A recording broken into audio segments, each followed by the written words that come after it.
ഇത് കോഴിക്കുഞ്ഞുങ്ങൾക്ക് വേണ്ടിയിട്ട് പുതുതായി കെട്ടിക്കൊടുത്തൊരു കൂടായിരുന്നു. 2 ദിവസത്തെ മഴയ്ക്ക് ഒരു രാത്രി നല്ല മഴ പെയ്തു. ആ ഒരു മഴയ്ക്ക് നമ്മളെ കൂട് ആകെ പൊളിഞ്ഞാടിയായിരുന്നു. അപ്പോൾ അത് ആ പട്ടികൾ നമ്മൾ വിട്ടിട്ടാണ് കെട്ടിക്കൊടുത്തിരുന്നത്. അതിൻ്റെ ഇടയിൽ ടാർപ്പായിൽ വെള്ളം നിന്നിട്ട് അങ്ങനെയാണ് അത് പൊട്ടിപ്പോയി ആകെ ഇരുന്നായിരുന്നു കേട്ടോ കൂട്.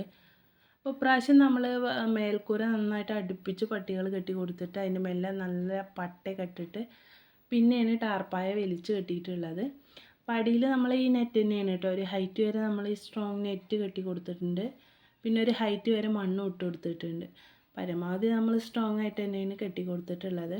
അപ്പോൾ ഇതാ കോഴിക്കുട്ടികൾക്ക് ഇങ്ങനെ പറന്ന് നടക്കാനൊക്കെ ഒരു സൗകര്യത്തിനാണ് ഇത് മെയിനായിട്ട് ഉണ്ടാക്കിയിട്ടുള്ളത് കേട്ടോ. നമുക്ക് വേറെ കൂടുണ്ടെങ്കിൽ അതിൽ വിരിഞ്ഞിറങ്ങിയ ഒരു മാസം വരെ അതിലിടാൻ വേണ്ടിയിട്ടാണ്.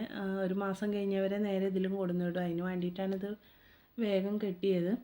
അപ്പോൾ ഇതാ ഇനി മഴ പെയ്താലേ ഇതിൻ്റെ ഒരു അവസ്ഥ അറിയുള്ളൂ. പരമാവധി നമ്മൾ സ്ട്രോങ്ങിൽ തന്നെയാണ് കെട്ടിയിട്ടുള്ളത്.